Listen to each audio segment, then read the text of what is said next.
दोस्तों, क्या अब पाकिस्तान की मध्यस्थता में जो इस्लामाबाद टॉल कर रहा था, मैं ईरान अमेरिका की बात कर रहा हूं दोस्तों। क्या वो युद्ध अब और भी ज्यादा एस्केलेट होगा? क्योंकि इस मीटिंग से कोई नतीजा नहीं निकला है। सिर्फ 21 घंटे तक चर्चा करने के बाद भी ये मीटिंग एक बेनतीजा रही। तो आखिर दोस्तों, ये मीटिंग बेनतीजा क्यों रही? क्या इसमें पाकिस्तान जो मध्यस्थता कर रहा था, या फिर दोनों पार्टियों के बीच जो सुलह करवाने की कोशिश कर रहा था, उसमें पाकिस्तान कहीं चूक गया?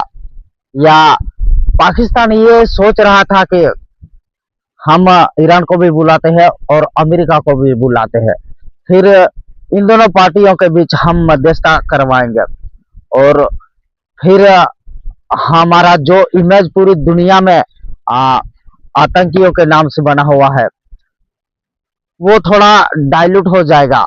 और पूरी दुनिया ये सोचेगी कि भाई, पाकिस्तान तो एक शांति प्रिय देश है, उसने जो ईरान और अमेरिका इजराइल का युद्ध छिड़ा हुआ था, उनमें सुलह करवा दी है।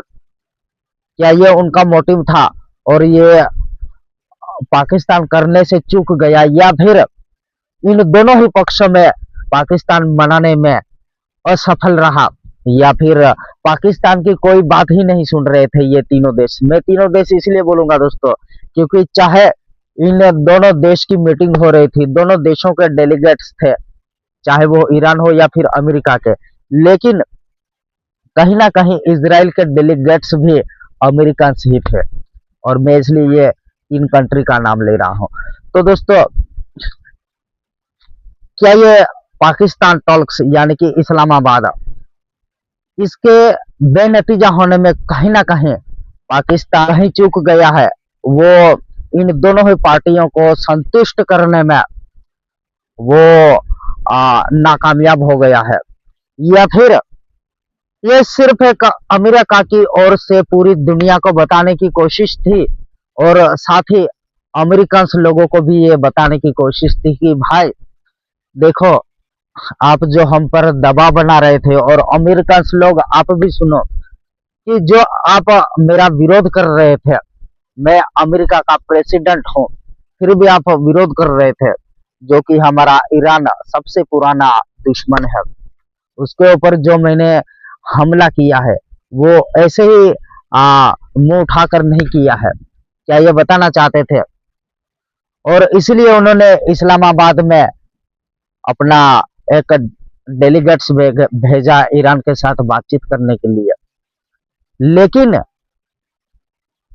क्या ये जो भी डेलीगेट्स आए, इन्होंने सीरियसली लेकर इस सीज फायर को आगे बढ़ाने के लिए मीटिंग की, या फिर एक औपचारिकता निभाई इन दोनों ही देशों ने कि देखो दुनिया, हम तो पीस प्लान चाहते हैं, हम पीस चाहते हैं, हम पूरे रीजन या फिर पूरी दुनिया में शांति चाहते हैं, हम ऐसा कुछ नहीं करना चाहते जिससे हमारे देश और पूरी दुनिया को इससे खतरा हो।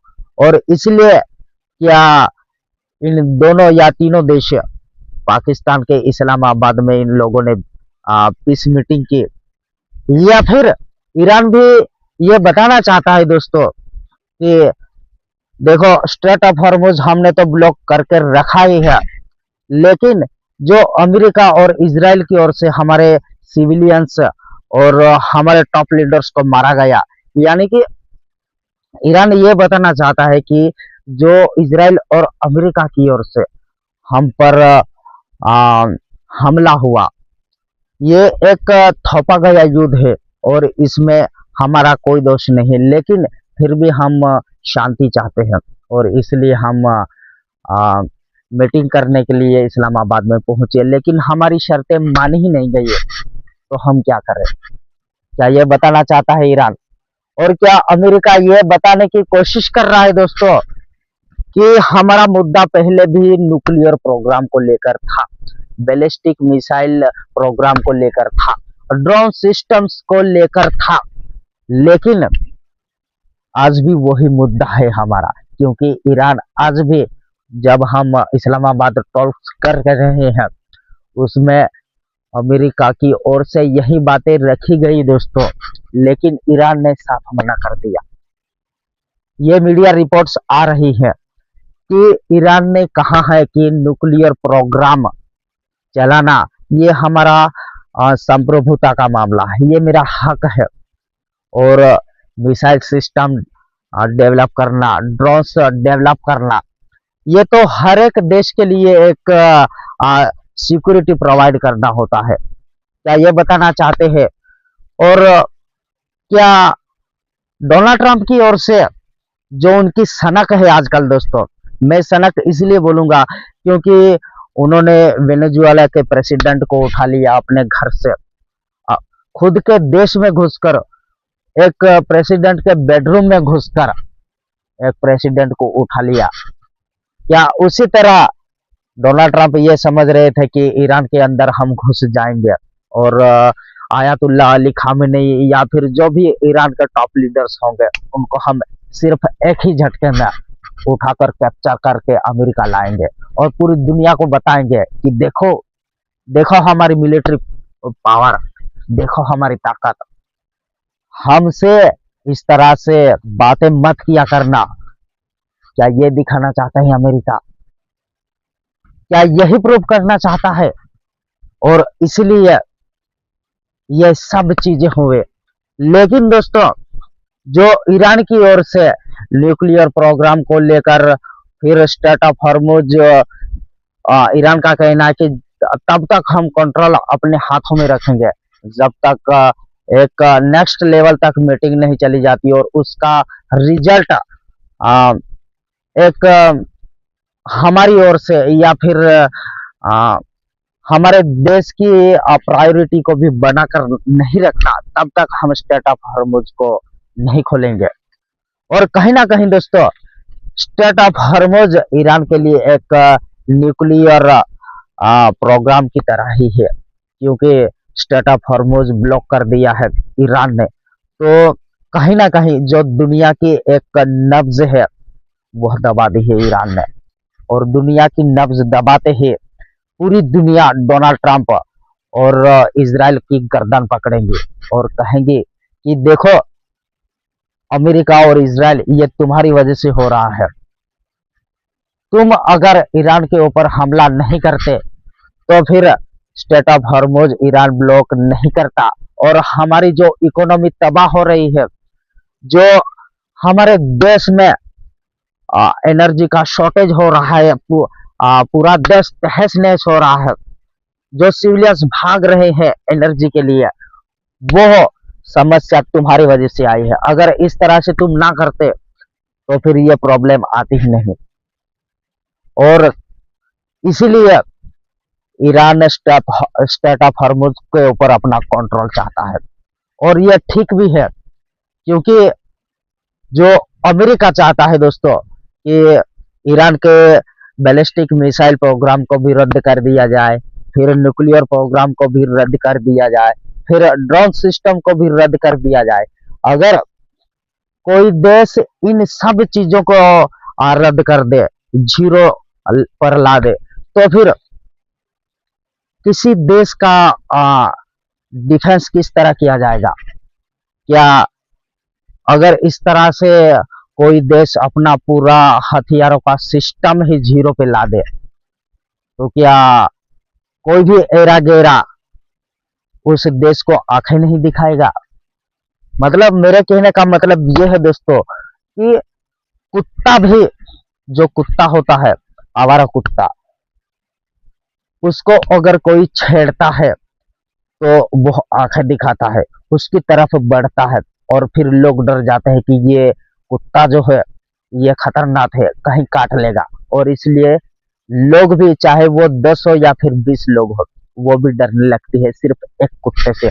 लेकिन अगर वही कुत्ता अगर शरीफ निकला तो फिर उसे एक छोटा सा बच्चा भी दौड़ा दौड़ा कर मारता है, और वह कुत्ता शरीफ होने की वजह से वो फिर दुम डुबा कर भाग जाता है। और कहीं ना कहीं अमेरिका ईरान के साथ यही चाहता है कि तुम्हारे पास कुछ भी मिसाइल सिस्टम या कुछ भी ऐसे हथियार ना हो, और ये हथियार नहीं रहेंगे, तो फिर अमेरिका हो, इसराइल हो, या फिर कोई भी देश ईरान को आसानी से धमका पाएगा, और ईरान कुछ नहीं कर पाएगा, क्योंकि ईरान के पास ऐसे कोई हथियार या ऐसा कोई सिस्टम ही नहीं होगा जिससे वह देश डरेगा। उल्टा ईरान को वह दुनिया डराएगी। और इसलिए चाहे ईरान हो या फिर कोई भी देश हो दोस्तों, ताकतवर होना एक बहुत जरूरी बात होती है। चाहे वह एक कंट्री हो या फिर एक इंसान हो। आप आपने देखा होगा दोस्तों कि एक कोई इंसान अगर ताकतवर होता है, पावरफुल, उसके पास पैसे होते हैं, तो ऐसा होता है कि उसके पीछे सभी तरह के लोग पीछे पड़ते हैं कि भाई साहब राम राम, दूर से राम राम, इस तरह से करते हैं। लेकिन वही इंसान अगर छोटा आदमी हो, उसके पास पैसे ना हो, तो फिर उसी आदमी को लोग बेइज्जती की नजर से देखते हैं, उसको एरा गेरा समझते हैं। ऐसा रियल में होता है दोस्तों। लेकिन अगर उसी इंसान के पास ताकत आ जाए, पैसा आ जाए, तो फिर किसी के बाप की औकात नहीं है दोस्तों कि उस इंसान को कोई आंख उठाकर देख पाए। और बिल्कुल ऐसा है, कंट्री पे भी लागू होता है दोस्तों। अगर ईरान के पास, जैसा कि अमेरिका चाहता है, कोई भी हथियार ना रहे, तो फिर आसानी से कोई भी चाहे वो मालदीव हो या फिर श्रीलंका हो या फिर छोटा से छोटा देश जैसे कि नेपाल हो, वो भी ईरान को डरा कर चलाएगा। और ऐसा कोई देश नहीं चाहेगा दोस्तों कि वो खुद अपने देश को कमजोर कर दे। और यही प्लान है अमेरिका और इजराइल की, ताकि अमेरिका भी उसके जो नेचुरल रिसोर्सेज है, ऑयल्स है, पेट्रोलियम है, उनके ऊपर कब्जा कर सके और डॉलर छाप सके, और पूरी दुनिया में अपना दबदबा कायम रखे, और इसे आगे भी बढ़ाए और भी ज्यादा श्रीमंत हो जाए। आप और इसलिए दोस्तों डोनाल्ड ट्रंप बोलते रहते हैं कि make America great again, make America great again. और यही वो चीज है दोस्तों जिससे Donald Trump great America make again या मेक अमेरिका ग्रेट अगेन बनाना चाहते हैं दोस्तों। ये जो भी मैंने सेंटेंस गलत उल्टे ये बोले, मैंने जानबूझकर बोले हैं। तो दोस्तों ये इसीलिए है डोनाल्ड ट्रंप की ईरान के ऊपर हमला करने की। और मैंने कई बार बोला है, ये एप्स्टीन फाइल की वजह से भी, और जो ग्लोबल टैरिफ लगाया गया था उसकी वजह से भी ये सब तमाशा डोनाल्ड ट्रंप की ओर से किया गया है। और इसराइल का मैं आप लोगों को बता चुका हूँ, लेकिन फिर भी मैं आपको थोड़ा बहुत बता देता हूँ। इसराइल जो कि एक छोटा सा देश है, पहले उसके पास ना ही अपना खुद की जमीन थी और ना ही अपने पास खुद का देश था। लेकिन इंग्लैंड अमेरिका की एक चाल ने इसराइल को अपना देश और अपना जमीन का एक सपना दिखाया, और उसी के तहत उसको, यानी कि इसराइल को एक अपना छोटा सा जमीन का टुकड़ा मिला, और उसी जमीन के टुकड़े पर इसराइल नाम का एक देश बना।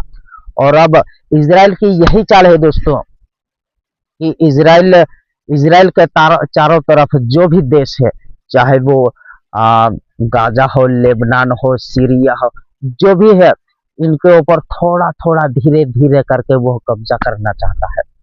और कब्जा करने के बाद वो एक जिस तरह से हमारा भारत एक म्यांमार से लेकर अफगानिस्तान तक था, बिल्कुल उसी तरह एक अखंड इसराइल बनाने की उनका एक सपना है दोस्तों।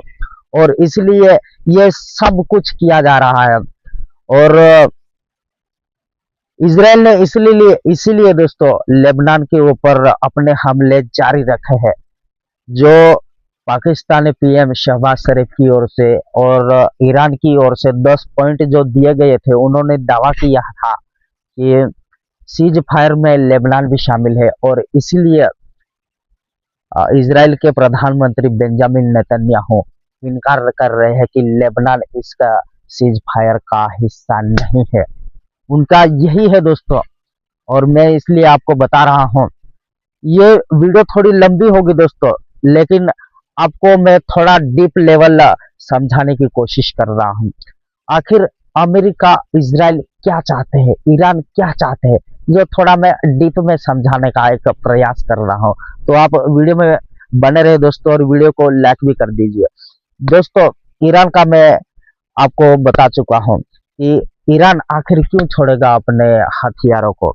अगर ईरान कमजोर होता है तो फिर आसानी से और डोनाल्ड ट्रंप या अमेरिका ईरान के ऊपर कब्जा करेगा। इजराइल जो है ईरान को कमजोर करेगा, क्योंकि एक इजराइल का सबसे बड़ा दुश्मन है वो सिर्फ दो देश है दोस्तों मेरे ख्याल से, एक पाकिस्तान और एक ईरान। लेकिन पाकिस्तान अमेरिका का एक पिट्ठू बनकर रह रहा है, तो इजराइल को उतना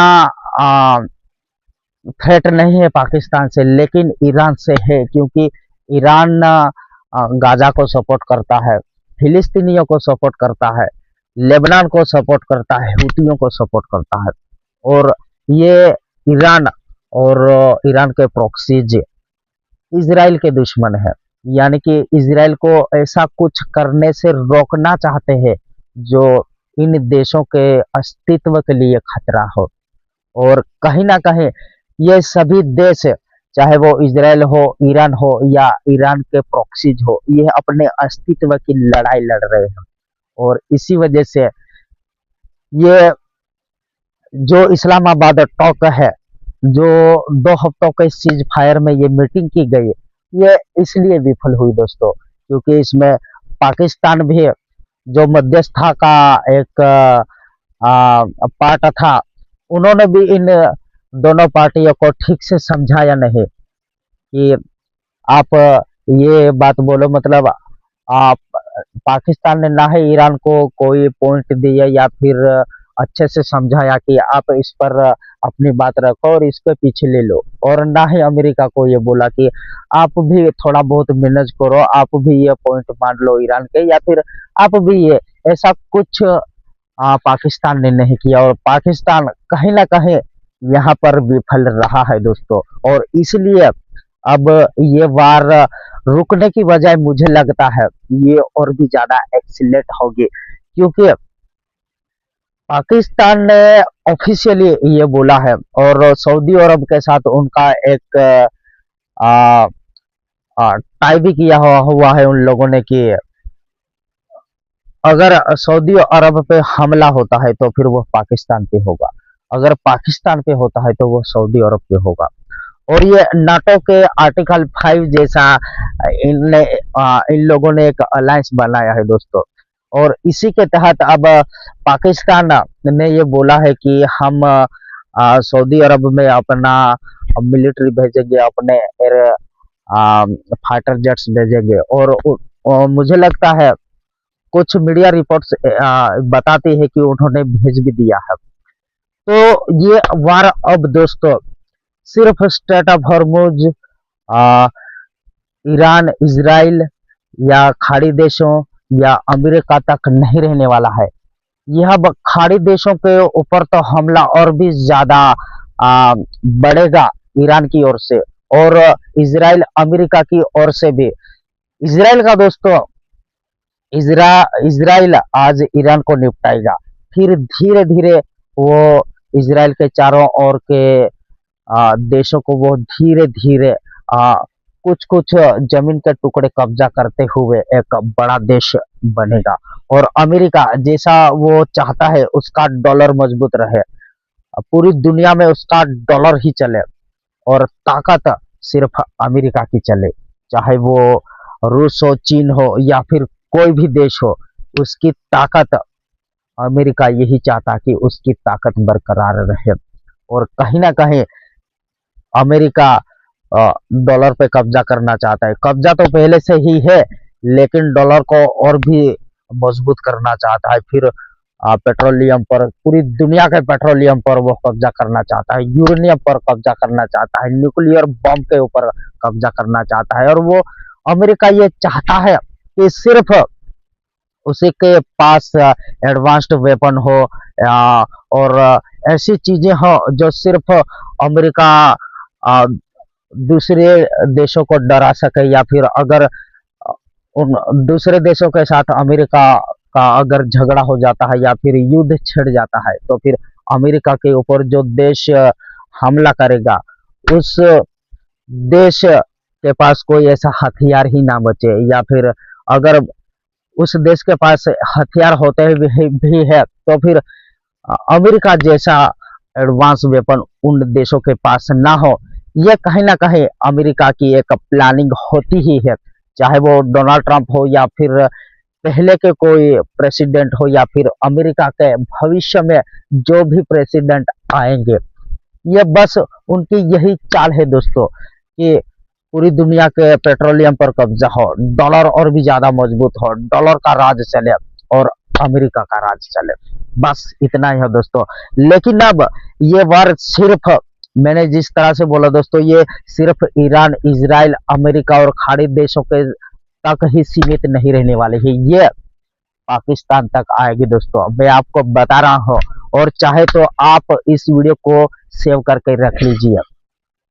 मैं आपको बता रहा हूँ दोस्तों, यह वार अब पाकिस्तान तक जाएगी, और पाकिस्तान के साथ साथ कहीं ऐसा ना हो कि अफगानिस्तान, भारत और बलूचिस्तान, यानी कि पाकिस्तान के बलूचिस्तान, खैबर पख्तूनख्वा, ये देश भी, ये स्टेट भी कहीं विरोध ना करने लगे आसिम मुनीर और शहबाज शरीफ का। क्योंकि दोस्तों अगर जिस तरह से नाटो अलायंस बनाया है यूरोपियन लोगों ने, उसी तरह पाकिस्तान और सऊदी अरब का एक टाई हुआ है। तो जो मैंने बताया, मीडिया रिपोर्ट्स ये बता रही हैं कि पाकिस्तान के कुछ मिलिट्री लोग और फाइटर जेट्स सऊदी अरब पहुंच गए हैं, सऊदी अरब की तरफ से लड़ने के लिए। तो अब जब पाकिस्तान वहां पर चला गया है, पाकिस्तान ईरान के ऊपर हमला करेगा, क्योंकि ईरान सऊदी अरब पर हमला करेगा, खाड़ी देशों पर हमला करेगा, तो फिर पलटवार पाकिस्तान को भी मजबूरन करना ही पड़ेगा।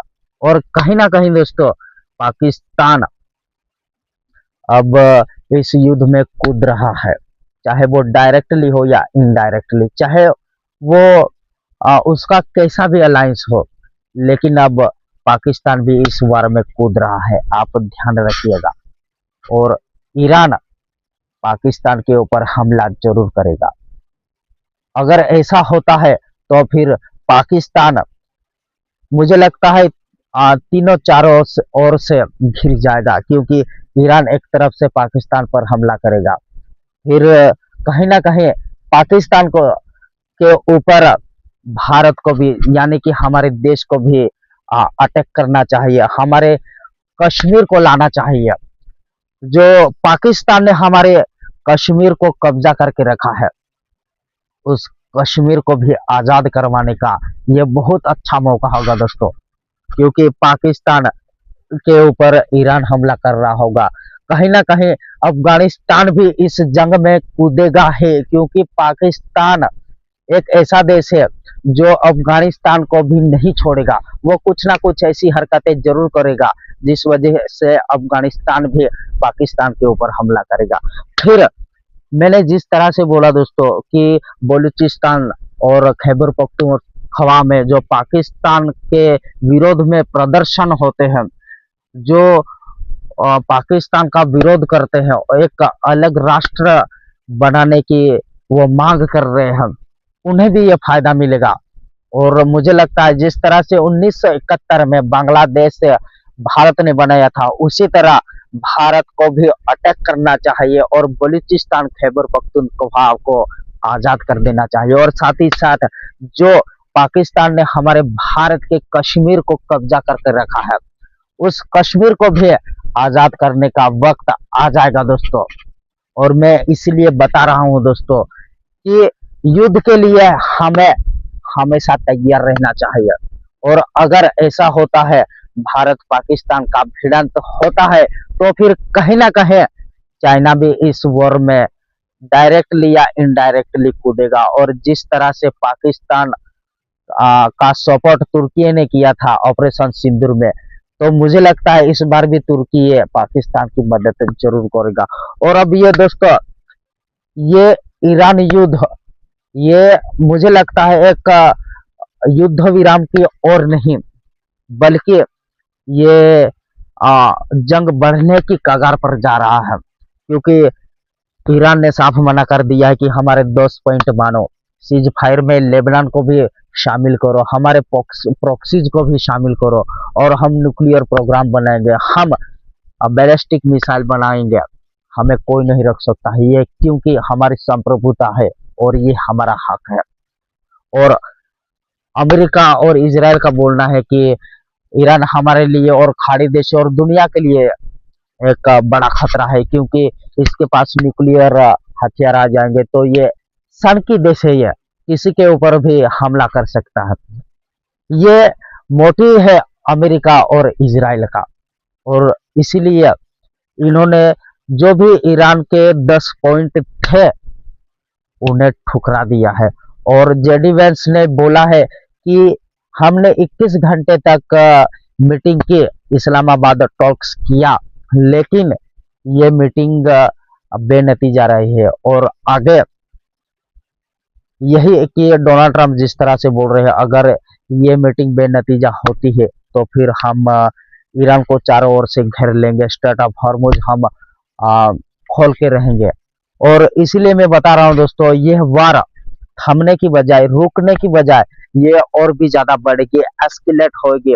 और मुझे तो डर है कि ये लंबे समय तक ना चले, क्योंकि अगर लंबे समय तक चलता है ये युद्ध तो फिर एक बहुत बड़े रीजन को इस युद्ध में कहीं ना कहीं डायरेक्ट या डायरेक्टली झोंका झोंका जाएगा, और इसका सीधा असर चाहे वो भारत हो या फिर पूरी दुनिया, हम इकोनॉमी के ऊपर पड़ने वाला जरूर है। और जो एनर्जी को लेकर स्टेट ऑफ हॉर्मुज ब्लॉक करके रखा है ईरान ने, उसकी वजह से 20% एनर्जी का शॉर्टेज जो दुनिया में आया है। अब ईरान क्या करेगा, अगर ये वार एस्केलेट होती है तो फिर हुतियों को बोलकर वो बाब अल मंदेब स्टेट को भी ब्लॉक करेगा, और इस वजह से बाब अल मंदेब से दुनिया का 15% में व्यापार होता है, ट्रेड होता है, पेट्रोलियम आवागमन होता है। और स्टेट ऑफ हॉर्मुज से 20%, यानी कि 35% में दोस्तों एनर्जी शॉर्टेज आएगा पूरी दुनिया में। तो दोस्तों ये वीडियो यही समाप्त होती है। आप इस वीडियो को लाइक कीजिए, चैनल को सब्सक्राइब कीजिए, और ऐसे ही वीडियो को देखने के लिए प्लीज आप सब्सक्राइब करके बेल आइकॉन को भी जरूर दबाएगा। धन्यवाद दोस्तों, जय हिंद।